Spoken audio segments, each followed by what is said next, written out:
1 Timoteo 3, vemos los requisitos que Pablo aquí da para los obispos o los pastores. Como mencionó el pastor Jorge el domingo, la Biblia usa obispo, anciano y pastor, tres términos distintos, pero para el mismo oficio.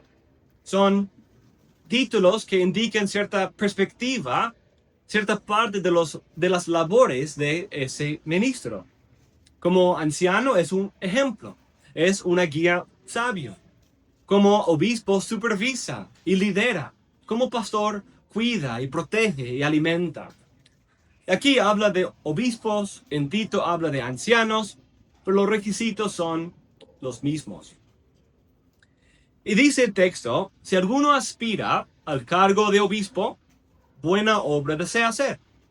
Un obispo debe ser, pues, irreprochable, marido de una sola mujer, sobrio, prudente, de conducta decorosa, hospitalario, apto para enseñar, no dado a la bebida, no pendenciero, sino amable, no contencioso, no avaricioso, que gobierne bien su casa, teniendo a sus hijos sujetos con toda dignidad. Pues si un hombre no sabe cómo gobernar su propia casa, ¿cómo podrá cuidar de la iglesia de Dios?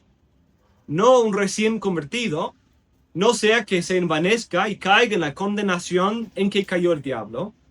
Debe gozar también de una buena reputación entre los de afuera de la iglesia, para que no caiga en descrédito en el lazo del diablo. Hay muchos requisitos aquí en este pasaje. Habla de cosas positivas, santo, justo, también cosas negativas, no iracundo, no pendenciero, no obstinado.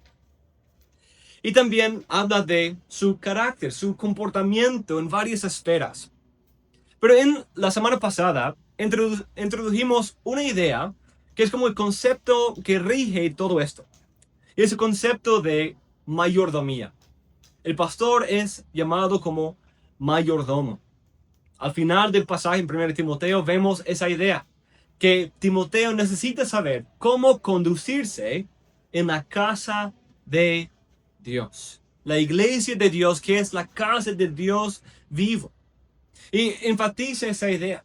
No estamos aquí haciendo un club social según nuestra propia manera, sino es la iglesia de Dios, su casa, su familia, y los que van a supervisar, cuidar y liderar esa familia deben hacerlo bajo ciertos requisitos y sometidos completamente a Dios.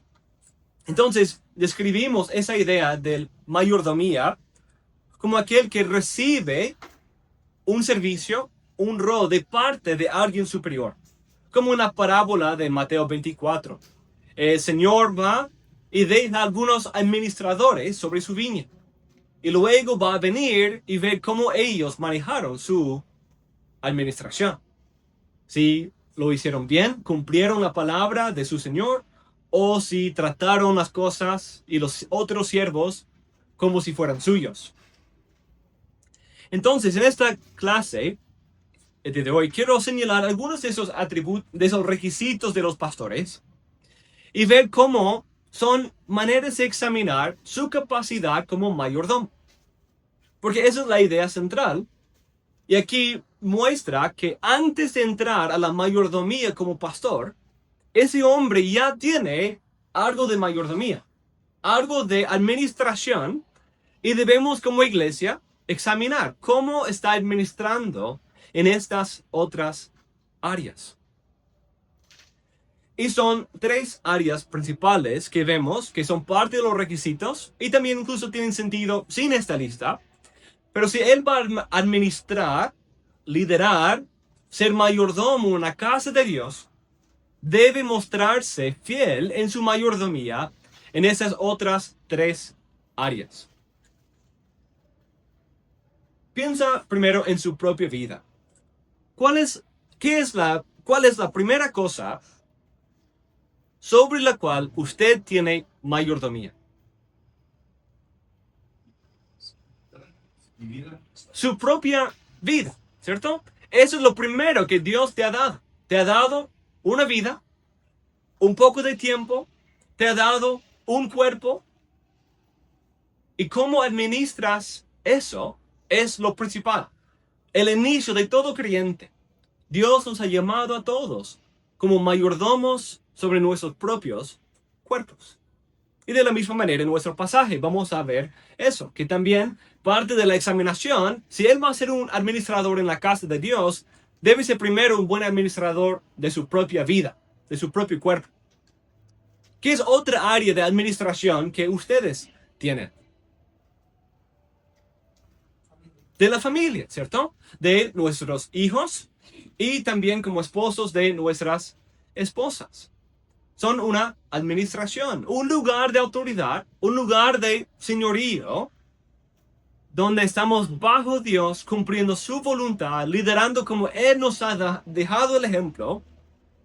Y son áreas que deben ser examinadas para ver, ok, cómo administra en estas otras áreas, así también va a administrar en la casa de Dios.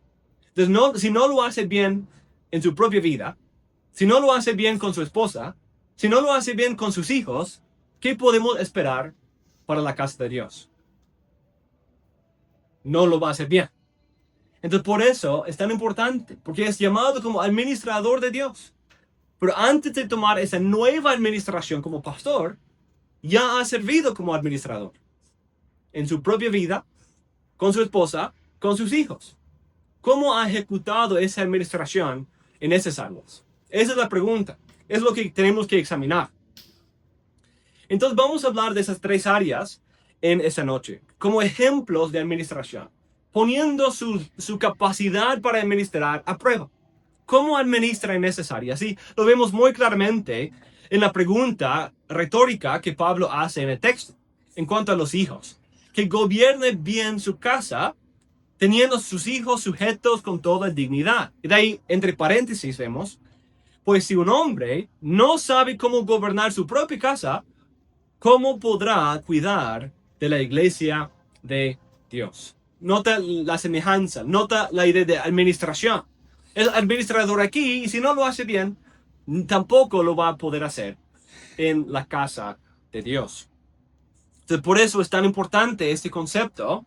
Como decía, es algo que subyace todos los requisitos, porque Él representa a Dios. Y lo primero que vemos para un buen administrador es, en los dos textos, debe ser irreprochable. Debe ser irreprensible. ¿Qué significa esta idea? ¿Qué significa este primer término que se encuentra en los dos pasajes? Irreprochable, irreprensible. El hombre es llamado como un representante de Dios, un mayordomo de parte de Dios en la casa de Dios. Entonces, su reputación, su nombre, no debe traer reproche o escándalo a lo que es del Señor. Si él vive de una manera escandalosa, si él tiene una vida que está bajo reproche, digna de reproche, entonces él va a traer reproche al evangelio que él pretende predicar, o a la iglesia de Dios que él pretende representar. Entonces, esta palabra también es una introducción a todo. Incluso todas las otras áreas son aplicaciones específicas de esto. Irreprochable en su relación con su esposa. Irreprochable en su relación con sus hijos. Irreprochable en su relación con los de afuera. En cuanto al dinero. En cuanto a las bebidas. En cuanto a todas las áreas de la vida. La irreprochabilidad significa que sea sin pecado. ¿Qué piensa? Espero que no. Espero que no. Y no creo. No creo, porque aquel que dice que está sin pecado es mentiroso, ¿cierto? Entonces, ningún pastor, yo no soy sin pecado. Espero crecer y ser más y más santo. Estoy luchando contra mis pecados. He vencido muchos pecados, pero sigo pecando. No he llegado a la perfección todavía. Todos estamos todavía en el proceso de santificación. Pero al mismo tiempo, se espera de un pastor cierta madurez en esto y una reputación de alguien que está sin reproche en estas áreas, sin pecados escandalosos, sin ser conocido por sus fallas, sin una manera de vivir que contradiga la verdad o la santidad de la iglesia que él va a representar. Es un concepto muy importante porque él es un mayordomo, un representante de Dios. Como luego le llama Pablo, hombre de Dios, un embajador de Dios. Esos son conceptos muy importantes. No significa sin pecado, pero cierto nivel de madurez en esas áreas y una vida libre de escándalo, de reproche, de ser reconocido por sus fallas, sino reconocido por sus virtudes. Eso es la idea. Que sea conocido, cuando uno piensa de este hombre, piensa en primer lugar en su manera de servir, su manera de enseñar, su manera de guiar, y no primero en las veces que él ha fallado. Entonces, eso es un concepto importante porque él representa a Dios, lidera la casa del Señor, y si hay reproche, no va a poder liderar bien. No van a tomar con seriedad sus palabras. No van a escuchar con sumisión sus enseñanzas, porque hay un reproche en su carácter. Entonces, ese concepto de irreprochabilidad, irreprensibilidad, subyace las otras ideas también, porque es la esencia de ser un representante de Dios. Entonces, veamos ahora esas tres áreas que mencioné: su matrimonio, su familia y su propio ser. Lo vamos a hacer en ese orden porque ese es el orden de Timoteo. Empieza diciendo, debe ser marido de una sola mujer. Ahora, consideremos este primer requisito. El hombre debe ser marido de una sola mujer. En primer lugar, esto es un requisito interesante porque muchas generaciones de la iglesia tuvieron un concepto en que el pastor no debe estar casado. La iglesia católica romana ha tenido esa práctica desde los años 500, 600, que muchos obispos fueron solteros y tomaron votos de abstinencia, de castidad. Pero aquí habla de que debe ser un marido de una sola mujer. Toma por sentado que comúnmente los obispos van a estar casados. Y su matrimonio aquí es la primera área de su vida donde vemos su capacidad como administrador, cómo administra su relación con su propia esposa. Pensemos de algunas ideas. No tenemos tiempo para meternos en los debates sobre esto porque algunos dicen, ok, debe ser marido. Entonces, no hay solteros. Ningún soltero puede ser considerado en esto. Eso sería sencillo, pero para mí es un poco más complicado. Porque Pablo también en otras áreas habla de que cada uno tiene su llamado y que él mismo fue soltero escribiendo esto. Entonces, algunos dicen que está hablando del caso promedio. El caso promedio es que va a ser casado. Casi todos los hombres en esa cultura crecían y se casaban. Eso es normal, incluso hasta hoy. Eso es lo normal. Pero debe ser el marido de una sola mujer. Entonces, personalmente, no creo que esto excluya por completo a hombres solteros, pero hay que tomar en cuenta que lo hace más difícil para un soltero. Porque ¿qué vemos en su relación matrimonial? ¿Cómo administra? ¿Cómo sirve? ¿Cómo es mayordomo? ¿Cómo lidera? Y si no tenemos esa área para examinar, requiere más tiempo. Requiere mucho más sabiduría. Requiere poder verlo en otras áreas que quizás no sean tan eficaces como en el matrimonio. Entonces, no diría que excluya por completo, pero un soltero ser ordenado como obispo va a requerir más tiempo, más sabiduría y también más tiempo para ponerlo a prueba en sus capacidades para liderar. También otra área de debate que surge de esto es si marido de una sola mujer también excluya a hombres que han sido divorciados. Algunos piensan que un marido de una sola mujer implica eso, un solo matrimonio en toda la vida. Yo creo que es cierto. Ciertos hombres divorciados no pueden entrar al ministerio, al oficio obispal o diaconal.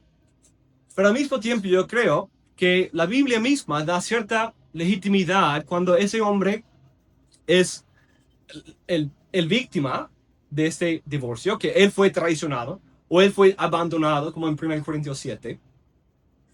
O también hay también excepciones, quizás pensando en si fue antes de su conversión al Señor. Hay otros detalles que considerar ahí.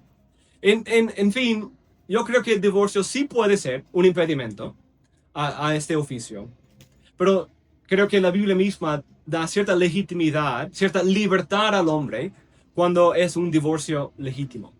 Porque piénsalo así, cuando Cristo y la Biblia habla del problema de divorcio, recasarse, después de un divorcio no legítimo, dice que está en adulterio. En un sentido, está con dos mujeres a la vez.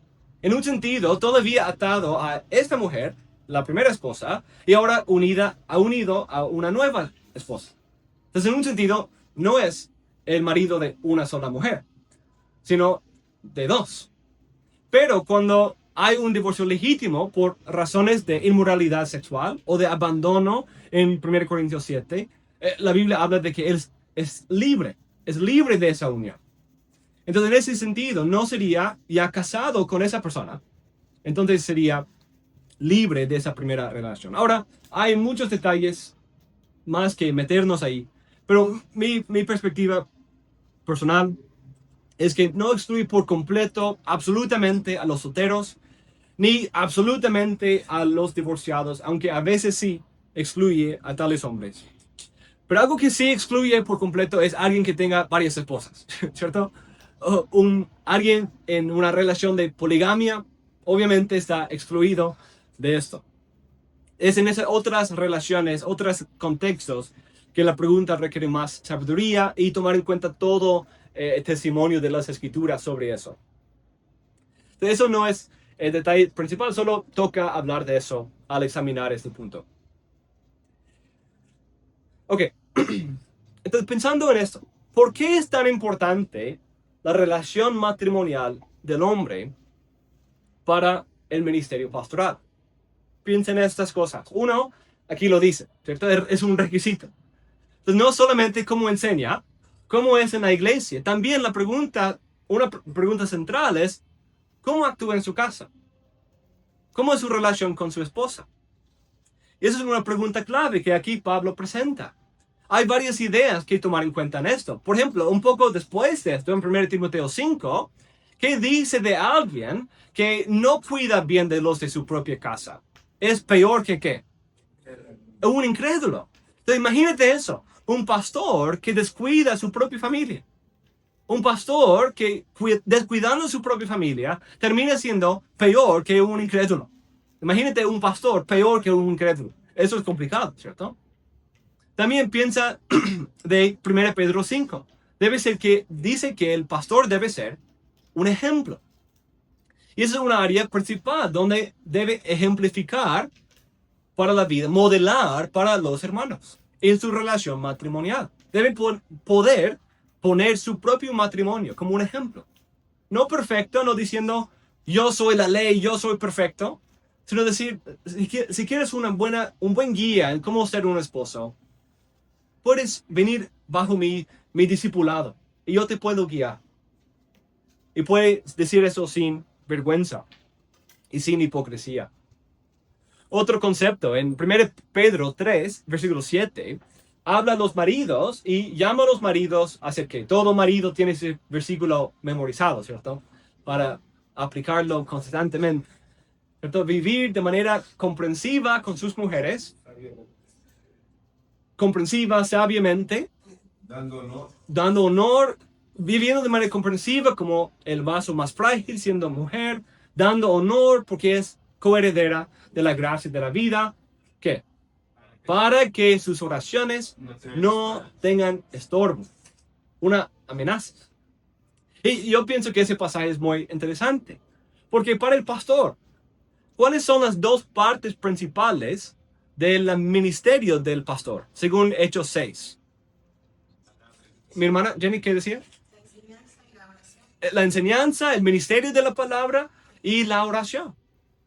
Entonces, imagínate una relación matrimonial que invalida la mitad de tu ministerio, la oración, en que ya el Señor no esté escuchando tus oraciones. También Efesios 5 habla del matrimonio como un retrato ¿de qué? De Cristo, el Evangelio. Antes de pararse en el púlpito para predicar el Evangelio con sus palabras, ha estado predicando el Evangelio en su vida, en su matrimonio. ¿Y qué tal si predica un evangelio falso en su matrimonio y trata de predicar el evangelio verdadero desde el púlpito? Eso es un reproche. Eso es algo que descalifica. Es un falso maestro en su vida, presentando a Cristo como un tirano o como alguien pasivo, lo que sea el caso, y tratando de predicarlo como otro en sus palabras. No hay consistencia. Y esa falta de consistencia es algo que da reproche, que dice que no está calificado para esto. Entonces, esos son algunos argumentos a favor de esto, la importancia de considerar el matrimonio del hombre antes de ordenarlo como pastor. Pero podemos pensarlo también de otras maneras. Porque cómo lidera a su esposa va a ser la misma manera que él lidera en la iglesia. Entonces, si él lidera de manera abusiva, controlando, imponiéndose como un tirano sobre su esposa, ¿qué va a hacer en la iglesia? Probablemente va a llegar al punto en que haga lo mismo. Quizás no tan abiertamente al principio, pero si lo ha llegado a hacer en la relación de más amor y más intimidad, nada le va a impedir de llegar a ese punto en la iglesia. Uno que empieza a abusar en una área, normalmente tiende a abusar en otras áreas también. Entonces, un pastor, un hombre que abusa en casa, va a abusar también de la iglesia. ¿Y es así uno es un buen administrador de Dios? Para nada. Para nada. Y tal hombre no debe ser considerado para el ministerio y liderazgo en la iglesia, sino debe estar bajo, ¿qué? Disciplina de la iglesia. No para el liderazgo y ser pastor de la iglesia, aunque tenga a veces mucho carisma y todo lo demás, sino debe ser disciplinado de la iglesia. Entonces hay muchas cosas que considerar aquí. Otra área aquí es incluso en su relación matrimonial, la relación sexual, incluso con su esposa. Yo creo es difícil para la iglesia examinar eso, obviamente, pero es una cosa que el hombre mismo, en su autoexaminación, debe tomar en cuenta. Yo creo que eso es parte de la idea, ser marido de una sola mujer y no solo tener el título. Sí, solo tengo una mujer en mi certificado de matrimonio, pero en mi corazón yo pienso de muchas mujeres, ¿cierto? La Biblia nunca da leyes así, que simplemente tener lo externo está bien, sino siempre va al corazón. ¿Y cuál es el corazón de un marido de una sola mujer? Un hombre fiel. Un hombre que ama exclusivamente a esa mujer.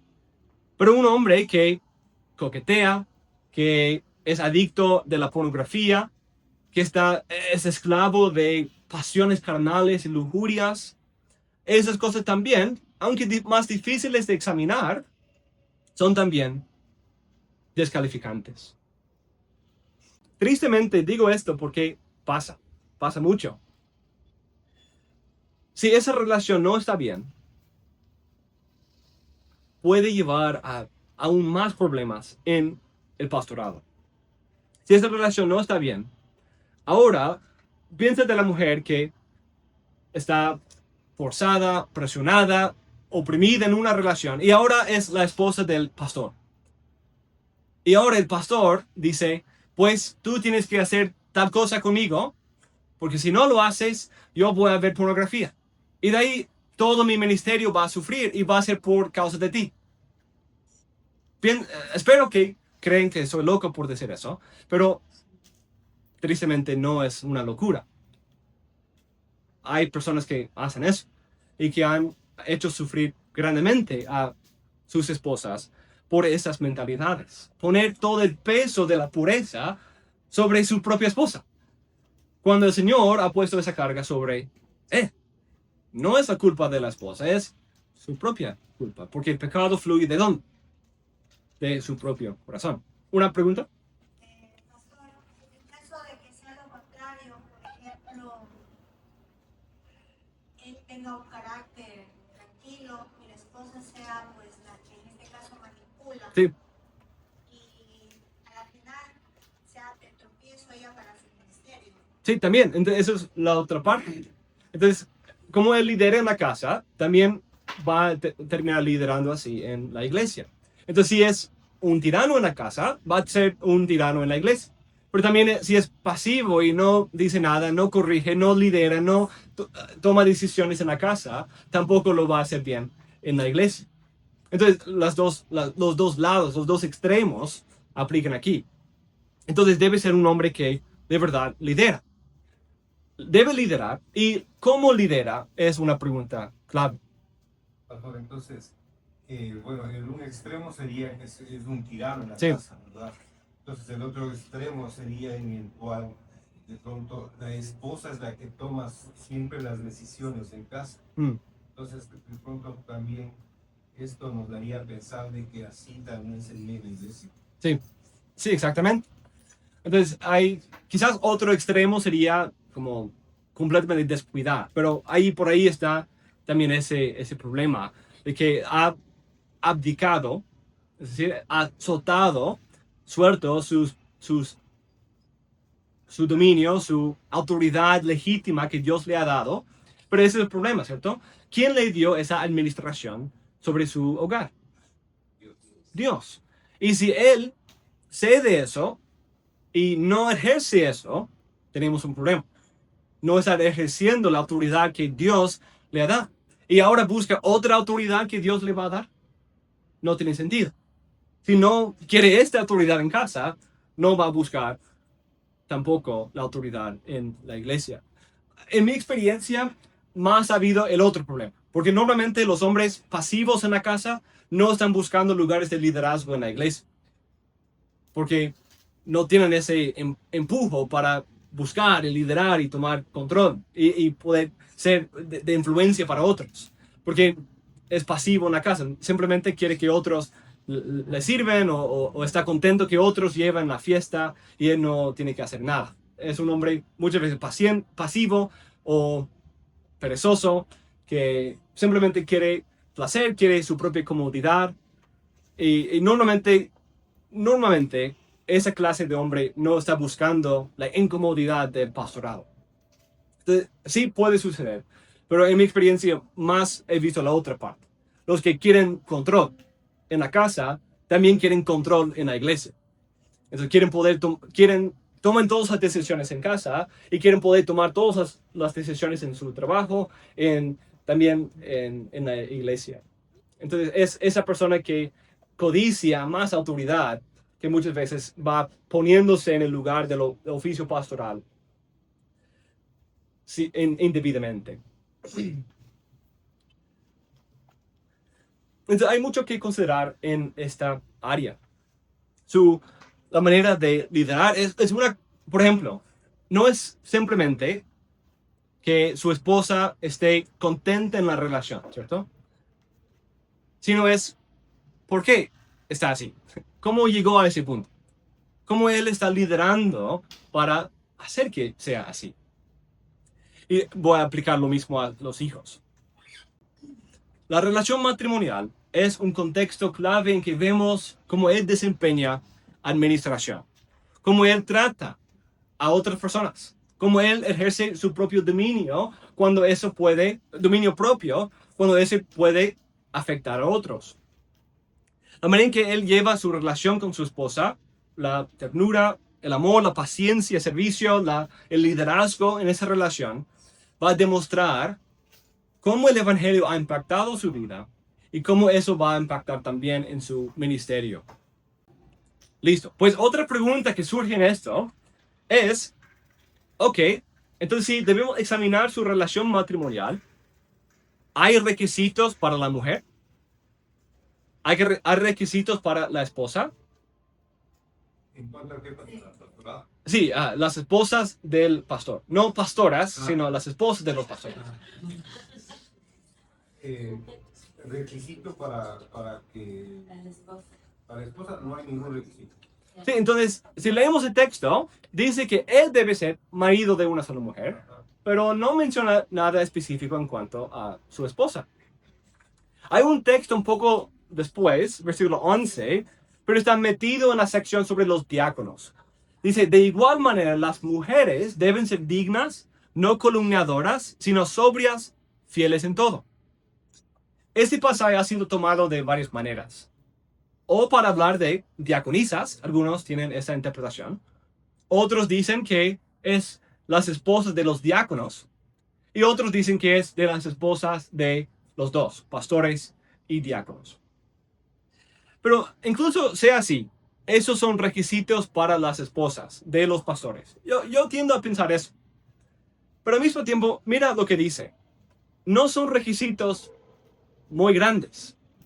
Sé que sea una esposa fiel, que sea una buena madre de sus hijos y una buena esposa, que no tenga una reputación como chismosa. Eso es como la esencia de lo que dice. No extiende mucho en los requisitos para la mujer. Yo creo que sí es legítimo examinar a la mujer, porque sí, la mujer del esposo puede impedir su ministerio. Como decía la hermana, si ella es muy manipuladora y controladora sobre él y quizás quiere usar ese lugar para ella tomar control sobre la iglesia. También hemos visto eso tristemente en varios casos. Entonces sí hay que considerar esos detalles. Pero viendo esto, una mujer digna, de una buena reputación, una mujer no calumniadora o no chismosa, una mujer sobria y fiel en todo. Pero algo que quiero enfatizar aquí es lo que no dice. No dice que la esposa sea capaz de liderar la reunión de damas, que pueda organizar bien la escuela dominical de los niños, que toque el piano. Eso es algo en Estados Unidos muy común. El pastor y su esposa quien toca el piano. Tiene que ser, hay el paquete completo. Hay, y tristemente, desde hoy, hay muchas iglesias que tienen eso, ¿cierto? La pareja pastoral, la familia pastoral. Y el pastor, a veces los dos son pastores en un sentido y predican y todo lo demás, y es un gran problema. Pero muchas veces podemos tener esa actitud. Ok, el pastor va a hacer esto, pero también la esposa va a tener que dar consejerías, va a tener que liderar reuniones de damas, de enseñar las conferencias de mujeres. Pero uno, para ser honesto, ninguna de esas cosas son bíblicas. No digo que no podemos hacer reuniones de damas, porque obviamente las hacemos. Pero la Biblia no manda eso. La Biblia nunca manda reuniones de damas. Entonces, ¿por qué poner ese requisito de algo que Dios ni ha mandado y decir eso es un requisito para que Él sea pastor? Entonces es algo muy importante tomar en cuenta y lo digo porque tenemos una cultura que asume, que toma por sentado esos requisitos tanto en el hombre como en la mujer. Pero la Biblia no pone esa misma carga sobre la esposa. Creo, como dije, creo que su reputación es importante. Pero, de hecho, lo más importante es si ella cumple su trabajo con su esposo y con sus hijos. Y si ella hace eso de buena manera, es fiel en esas cosas. Eso es mi opinión. Y es mi opinión por esto. Creo que es específicamente para los diáconos, porque está incluso metido dentro de la sección de los diáconos. Como no es al final, sino está dentro de los requisitos de los diáconos. Habla de los diáconos, de ahí injerta esa idea de las mujeres y de ahí vuelve a los diáconos. Pero, pero sí hay requisitos para los diáconos y sus esposas. Para mí el oficio pastoral es aún más. Y si las mujeres deben ser examinadas en el diaconado, yo creo que por como el argumento del menor al superior, también deben ser examinadas a cierto punto ahí. Entonces, así es mi interpretación, mi lógica en llegar a ese punto.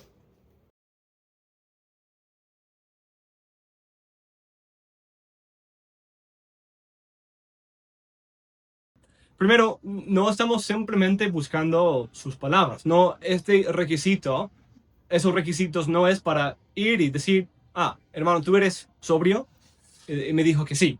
Es decir, no es simplemente las palabras, es los frutos, ¿cierto? Entonces, ¿cuáles son los frutos? Entonces, parte de la pregunta ahí es, ese sentido. No nos movemos solo por subjetividad, aunque a veces sí hay algo subjetivo en esa examinación, pero no es completa subjetividad, si me cae bien o no. O sea, no es mi parecer, sino es qué dice el texto, qué significa esto, y si vemos frutos de esas cosas en este hombre.